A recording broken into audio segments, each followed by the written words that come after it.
This is Audiobook Caboodle YouTube channel. Click on the subscribe button and listen unlimited audiobooks anytime, anywhere. Manners for Men by Mrs. Humphry. Chapter 5. Smoking.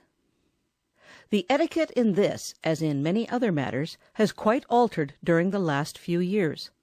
At one time it was considered a sign of infamously bad taste to smoke in the presence of women in any circumstances, but it is now no longer so. So many women smoke themselves that in some houses even the drawing-room is thrown open to Princess Nicotine.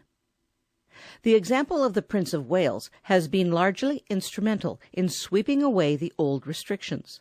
He smokes almost incessantly. On one occasion, at the Ranelagh Club, I noticed that he consumed 4 cigars in rapid succession, almost without 5 minutes' interval between them. The only time that he left off smoking, during the 3 hours that he remained in the pavilion with the princess and other ladies, was for 10 minutes, when tea was handed round.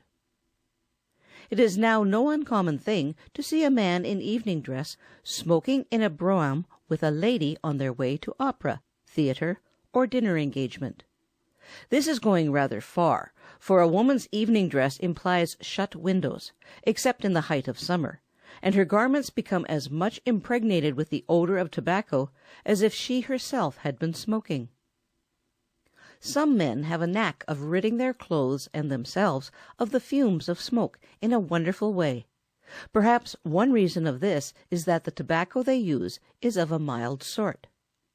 Perhaps the diligent use of the clothes-brush is another. But there are also men round whom cling the odors of stale tobacco with a very disagreeable constancy. Why it should be so I cannot pretend to say. It must be due to carelessness of some kind, and carelessness in such matters amounts to bad manners. Even to men who smoke, and much more to those who do not, the smell of stale tobacco is revolting. Fancy, then, how it must offend the olfactory nerves of women. Such men suggest the stable-yard, while they are yet several yards away. A very delicate, even exquisite, personal cleanliness is characteristic of the true gentleman, and more particularly the English gentleman, who is noted all the world over for his devotion to his tub, and his immaculate propriety in all matters of the toilette. This is not claiming too much for my countrymen. It is acknowledged by other nations that ours is superior in this respect. Once, indeed, I heard a curious inversion of this. At a foreign hotel, one waiter said to the other, in their mutual language, "What dirty fellows these English must be to want such a lot of washing! I've carried up 4 cans of water to number 47 this morning." Sauntering up the street of a small German town one day, 2 English ladies saw, a couple of yards away, a party of men standing admiring an ancient gateway.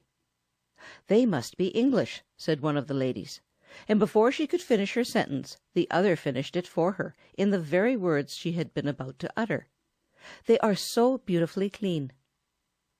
This characteristic is carried to an extreme in the close clipping of the hair, but as fashion ordains that it must be worn very short, its behests must be obeyed by all who wish to be in society and of it.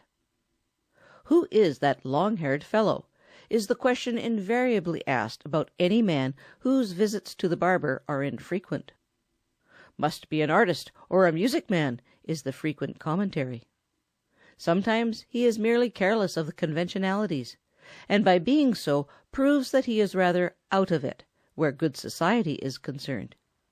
The rule appears to be that directly a man finds that he has any hair worth brushing, he must immediately go and have it cut.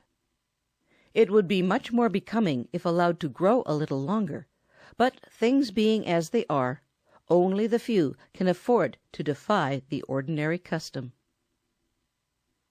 End of Chapter 5.